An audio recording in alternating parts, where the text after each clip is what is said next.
تو آپ کے گھر والوں نے جب دیکھا کہ آپ بولنے کے قابل ہو گئے ہیں، بول سکتے ہیں، آپ نے مکتب کے ایک استاد کے پاس آپ کو پڑھانے کے لیے لے کر کے گئے۔ مکتب کے استاد نے کہا بیٹا پڑھو بسم اللہ الرحمن الرحیم، تو آپ نے بسم اللہ بھی پڑھا اور پوری الف لام میم کی سورت پڑھ ڈالی اور پڑھتے پڑھتے 18 پارے سنا دیے بنا دیکھے زبانی۔ استاد حیرت زدہ تھے۔ استاد نے پوچھا کہ بیٹا کیا تم جنات ہو یا انسان ہو؟ آپ نے فرمایا نہیں استاد محترم، میں تو انسان ہوں۔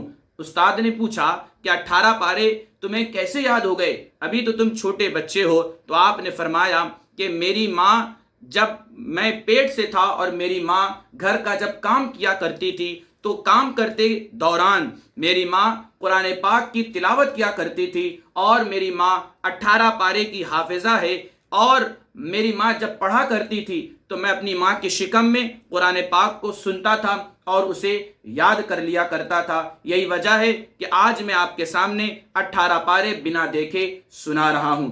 حضرت غوث اعظم رضی اللہ تعالیٰ عنہ کی ولادت ایک رمضان المبارک کو ہوئی، اور پھر جب 1 سال گزر گیا، دوسرا ماہ رمضان ایسے وقت میں آیا کہ ٹھنڈیوں کا مہینہ تھا اور ابر آلود ہونے کی وجہ سے آسمان میں چاند نظر نہیں آیا۔ لوگ شک میں مبتلا ہو گئے کہ چاند نظر آیا یا نہیں آیا۔ لوگ آپ کی والدہ کے پاس آئے اور پوچھا کہ آپ کے بیٹے عبدالقادر نے دودھ پیا ہے یا نہیں پیا ہے؟ آپ کی والدہ کہتی ہیں کہ میرے بیٹے نے دودھ نہیں پیا ہے۔ تحقیق کی گئی، پتہ چلا تو معلوم ہوا کہ وہ 1 رمضان المبارک کی تاریخ تھی اور اس دن روزہ تھا۔ اس واقعے سے بات سمجھ میں آتی ہے کہ حضور غوث اعظم رضی اللہ تعالیٰ عنہ شیر خارگی کے زمانے میں بھی روزہ رکھا کرتے تھے۔ آپ کی والدہ فرماتی ہیں کہ میں اپنے بیٹے کو اپنا پستان دیتی تاکہ وہ دودھ نوش کر لیں اور اپنی بھوک مٹا لیں، مگر میرا بیٹا، میرا لخت جگر، ماہ رمضان میں پورے دن میرے شکم سے اپنے منہ کو نہ لگاتا۔ جب لوگ افطار کرتے مغرب کے وقت، اس وقت میرا بیٹا میرے پستان سے منہ لگا کر کے دودھ پیا کرتا تھا۔ کچھ اولیاء کرام ایسے ہوتے ہیں جو بعد میں انہیں ولایت دی جاتی ہے، اور کچھ بندگان خدا ایسے ہوتے ہیں کہ وہ ماں کے شکم ہی میں ولی ہو چکے ہوتے ہیں اور دنیا میں آنے کے بعد ولایت کی خیرات سب کو بانٹا کرتے ہیں۔ حضرت شیخ عبدالقادر جیلانی رضی اللہ تعالیٰ عنہ کی کرامتیں بے مثال ہیں، بے انتہا ہیں۔ جب آپ کی عمر شریف 5 سال یا 6 سال ہو گئی، آپ کو مدرسے میں داخلہ کرایا گیا۔ جب آپ جایا کرتے تھے تو پیچھے کوئی آواز لگاتا، اے اللہ کے بندو جگہ خالی کر دو، اللہ کا ایک بندہ پڑھنے آ رہا ہے۔ جب آپ بڑے ہوئے تو معلوم ہوا کہ وہ آواز لگانے والا کوئی اور نہیں بلکہ اللہ کی طرف سے مقرر کیا ہوا ایک فرشتہ تھا، جو آپ کی ولایت کے چرچے، آپ کے پڑھنے کے زمانے میں جو طلبہ تھے انہیں وہ خبردار کرتا کہ یہ کوئی معمولی بچہ نہیں، یہ اللہ کا مقرب بندہ ہے۔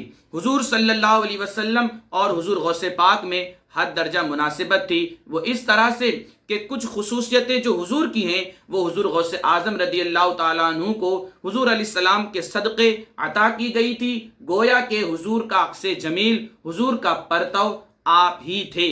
جس طرح سے حضور علیہ الصلوۃ والتسلیم راستے سے گزرتے تو بادل سر پر سایہ کیا کرتے تھے، اسی طرح سے غوث پاک بھی جب راستے سے گزرتے تو بادل آپ کے سر پر سایہ کرتے۔ حضور غوث پاک سے جانور باتیں کیا کرتے تھے، جس طرح سے حضور صلی اللہ علیہ وسلم سے جانور باتیں کیا کرتے تھے، اسی طرح سے حضور غوث پاک سے بھی جانور باتیں کیا کرتے تھے۔ بچپنے کے زمانے میں آپ ایک کھیت سے گزر رہے تھے، ایک بیل آپ کے سامنے سے گزر رہا تھا، آپ اس کے پیچھے پیچھے جا رہے تھے، اچانک بیل آپ کی طرف مڑ کر کے دیکھتا ہے اور اللہ اسے بھولنے کی طاقت دیتا ہے۔ وہ کہتا ہے، اے عبدالقادر جیلانی، ما لہذا خلقتا وما لہذا امرتا، اے عبدالقادر تم اس لیے نہیں پیدا کیے گئے اور نہ تمہیں اس کا حکم دیا گیا ہے۔ حضور غوث پاک اپنی والدہ کے پاس آتے ہیں اور علم حاصل کرنے کا شوق آپ کے دل میں پیدا ہو جاتا ہے۔ آپ کی والدہ کی عمر جب 60 سال کی ہوتی ہے اس وقت حضور غوث پاک دنیا میں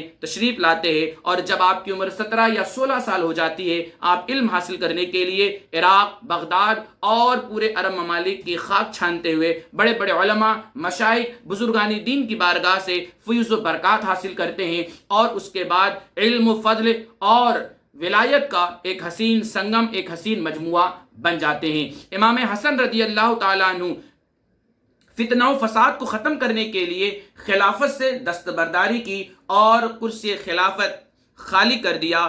اس کے عوض میں اللہ رب العزت نے امام حسن رضی اللہ تعالی عنہ کو مرتبہ قطبیت پر فائز فرمایا۔ اس کے بعد قطب اوسط کا درجہ حضور غوث پاک کو دیا گیا، اور پھر تیسرے قطب امام مہدی ہوں گے جو قرب قیامت میں ظاہر ہوں گے۔ اسی طرح سے امام حسین رضی اللہ تعالیٰ عنہ کی نسل مبارک میں نو امام پیدا کیے اللہ نے، اور امام حسن رضی اللہ تعالیٰ عنہ کی نسل مبارک کے حوالے سے فرمایا گیا کہ ان کی نسل میں ایک بیٹا ایسا ہوگا جس کا نام عبد القادر جیلانی ہوگا، اور وہ ہزاروں ولیوں کا امام اور ہزاروں ولیوں کا سردار ہوگا۔ میرے پیارے آقا صلی اللہ علیہ وسلم کے پیارے دیوانوں، یہ غوث پاک کی فضیلت ہے، عظمت ہے۔ جس طرح سے حضور علیہ الصلوۃ والتسلیم کے بدن پر نہ مکھی بیٹھتی تھی، نہ جانور کیڑے پتنگے بیٹھتے تھے، اسی طرح سے حضور غوث پاک کے جسم مبارک پر بھی نہ جانور بیٹھا کرتے تھے، نہ مکھی بیٹھا کرتی تھی، اور نہ ہی مچھر بیٹھا کرتے تھے۔ اللہ رب العزت نے آپ کو انتہائی اعلیٰ مقام پر فائز فرمایا تھا۔ حضور غوث اعظم رضی اللہ تعالی عنہ کے سر مبارک پر 3 طرح کی چادر تھی۔ پہلی چادر عزت کی تھی، دوسری چادر شرف و بزرگی کی تھی، اور تیسری چادر حقیقت اور معرفت کی تھی۔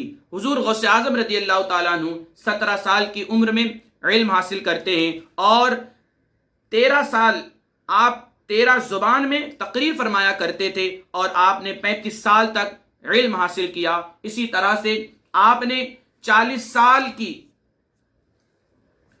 سال کی عمر مبارک میں آپ کو آپ کی ولایت کا علم ہوتا ہے۔ 7 سال کی عمر میں آپ نے پورا قرآن حفظ کر لیا، یاد کر لیا، اور 40 سال کی عمر میں آپ نے یہ اعلان فرمایا قدمی ہادا علی رقبت کل ولی اللہ، کہ میرا قدم اللہ کے ہر ولی کی گردن پر ہے۔ اور سن 521 ہجری میں یعنی 50 سال کی عمر میں آپ نے پہلا وعظ فرمایا۔ آپ کی 4 بیویاں تھیں، پہلی بی بی مدینہ، دوسری بی بی صادقہ، تیسری بی بی مؤمنہ، اور چوتھی بی بی محبوبہ۔ آپ کی 49 اولاد تھی، جس میں 20 لڑکے اور 29 لڑکیاں تھیں۔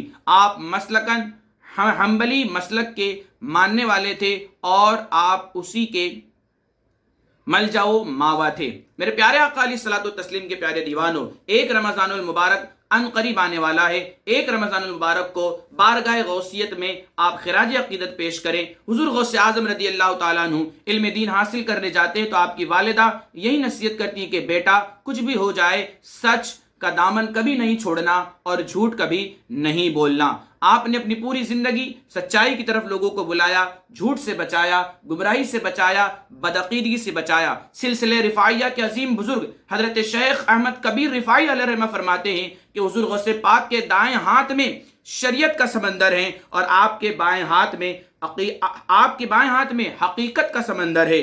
آپ کو 13 زبان پر بیان کرنے کا ملکہ حاصل تھا، کیونکہ آپ کے دہن مبارک میں حضور علیہ السلام اور حضرت مولا کائنات علی مشکل کشا رضی اللہ تعالیٰ عنہ کا لعاب مبارک پڑا تھا۔ اس وجہ سے آپ جب بیان کرتے اور قرآن پاک کی تفسیر بیان کرتے تو بڑے بڑے علماء مشائخ لاجواب ہو جایا کرتے، اور آپ کے بیان پر اش کر دیا کرتے، اور کچھ لوگ تو اپنے گربان چاک کر کے پھاڑ دیا کرتے تھے۔ یقیناً یہ اللہ کا بہت بڑا فضل تھا جو حضور صلی اللہ علیہ وسلم کے صدقے حضرت غوث پاک پر جھماجھم برس رہا تھا۔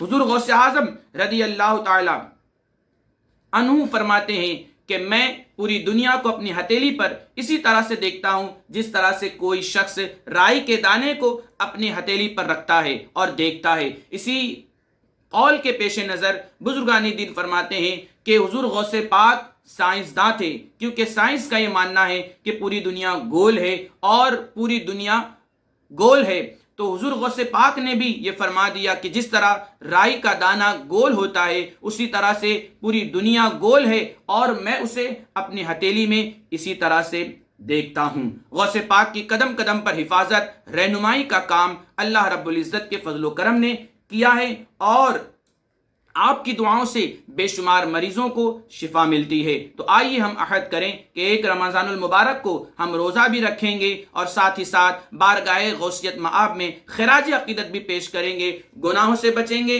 اور تعلیمات غوث اعظم پر خود بھی عمل کریں گے اور دوسروں کو بھی تلقین کریں گے اور پیغام غوث اعظم عام کریں گے۔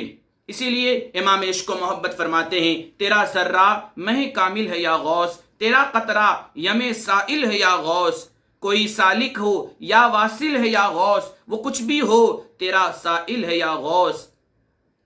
آپ فرماتے ہیں ولی کیا مرسل کیا خود حضور آئیں، وہ تیری واعظ کی محفل ہے یا غوث، صحابیت ہوئی پھر تابعیت، بس آگے قادری منزل ہے یا غوث۔ اللہ تعالی ہمیں غوث پاک کی نقش قدم پر چلنے کی توفیق عطا فرمائے اور آپ کی ولادت طیبہ کا صدقہ ہم سب کو عطا فرمائے اور بلاؤں اور بیماریوں سے اللہ ہم سب کو محفوظ فرمائے۔ السلام علیکم ورحمۃ اللہ وبرکاتہ۔